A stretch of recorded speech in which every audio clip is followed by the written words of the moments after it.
Behind the grand gates of Buckingham Palace, whispers of tension and unease are echoing once again.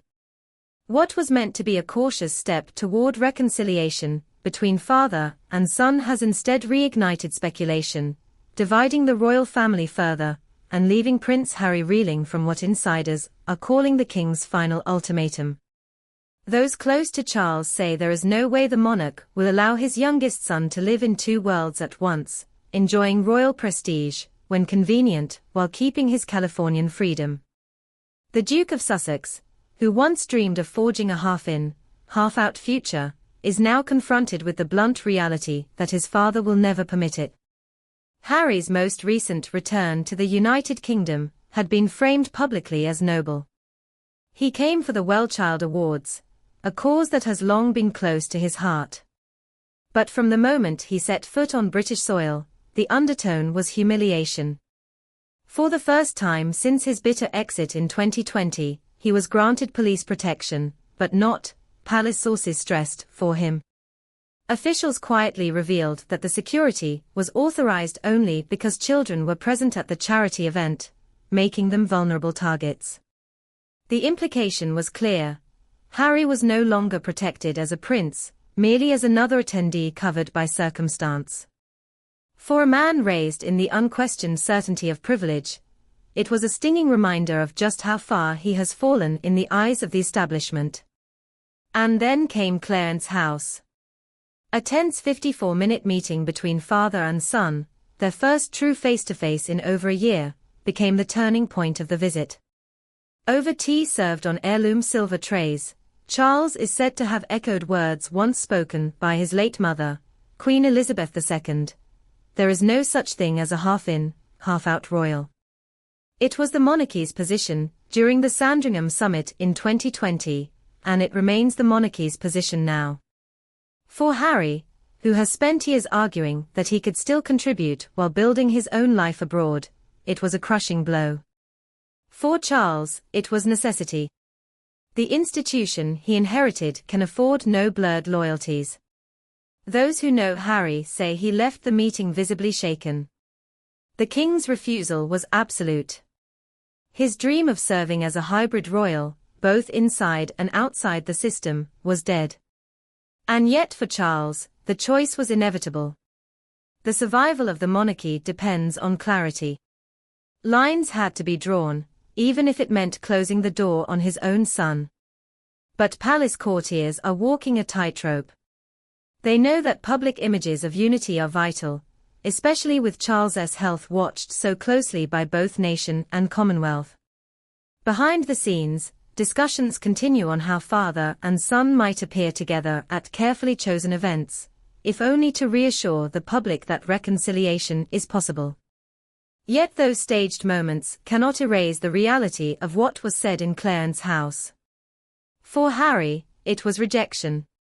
For Charles, it was self-preservation.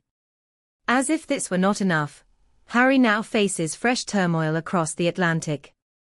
A federal judge in Washington has signaled that portions of his U.S. visa application may soon be unsealed. At the heart of the case is Harry's admission in his memoir Spare that he used cocaine, cannabis, and psychedelic mushrooms in the past. The conservative think tank Heritage Foundation argues that such use could have made him inadmissible to the United States, unless he either lied on his application or was granted a special waiver. More than 1,000 records have already been uncovered in the case, an extraordinary volume that suggests his immigration file was handled at the highest levels. Judge Carl Nichols has made clear that he favors transparency, so long as privacy is respected. For Harry, the stakes are enormous. If documents are released, they could expose embarrassing details or reignite questions about whether he received favorable treatment from the Biden administration. For the palace, the danger is different. The saga keeps Harry in the headlines, attaching his name to words like scandal, drugs, and special treatment, precisely the associations they have been desperate to avoid. Harry's defenders argue that he has nothing to hide. He wrote openly about his past drug use in Spare, so why would he have lied? They insist he must have received a lawful waiver, and that many foreigners with similar histories are granted visas without issue. But even these supporters admit the optics are troubling. In America, as in Britain, Harry is seen as someone who cannot quite let go of controversy. Meanwhile, Prince William's silence grows heavier. Insiders say the Prince of Wales remains deeply skeptical of Harry's intentions. When Harry told reporters in Ukraine that his conscience is clear, and that there can be no reconciliation without truth, it was heard by William not as an olive branch, but as a fresh provocation. To the heir, who guards his privacy and his family's dignity with iron walls, Harry's words are a violation. Trust, once broken, may never be rebuilt. It is this triangle, father, elder son, younger son, that now defines the drama of the monarchy. Charles hopes for appearances of unity, William demands silence, and Harry insists on truth. Each position is incompatible with the other. The palace finds itself at an impasse, its future clouded by division. What makes this moment so dangerous is that it comes at a time when the monarchy cannot afford instability. The late Queen's reign was defined by stoicism and restraint. Charles's reign, just 2 years old, is already marked by fracture. For the public, the sight of a monarch who cannot control his family raises doubts about his ability to hold the institution steady.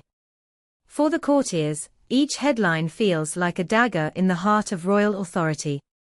And beyond the palace walls, global audiences are watching. Harry's humanitarian work in Ukraine was intended to highlight wounded soldiers and the resilience of a nation at war. Yet even there, the headlines drifted back to his feud with his family. Every move he makes is interpreted through the lens of estrangement. Every word is weighed against the backdrop of broken trust. For Charles, the dilemma is brutal. To forgive Harry too easily would risk appearing weak, undermining the discipline of the crown. To shut him out completely risks painting the monarchy as cold, unyielding, and divided. The king's final ultimatum, that Harry will never again be half in, half out, was not just directed at his son. It was a message to the world: the monarchy must remain whole, or it will not remain at all. But the damage is done. Harry returns to California, his visit leaving behind more questions than answers. Can a relationship built on such fragile trust survive the glare of cameras and the weight of history? Or has the fracture widened into a permanent chasm? For William, reconciliation seems impossible. For Charles, it may be necessary. And for Harry, it may be forever out of reach. What began as a quiet meeting behind closed doors has become another chapter in the saga of a family at war with itself. Inside Buckingham Palace, the whispers grow louder. Can the monarchy endure if its heirs cannot stand together? Or will the final ultimatum mark not just the end of Harry's royal role, but the beginning of a deeper unraveling within the House of Windsor? One thing is certain: King Charles is standing firm.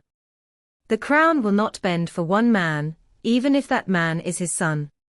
And for Harry, the truth is brutal. Reconciliation may come one day, but only on his father's terms, and perhaps never on his brother's. Until then, the Duke of Sussex remains an exile, watched by the world, caught between two identities, and facing the reality that the gates of Buckingham Palace may never fully open to him again.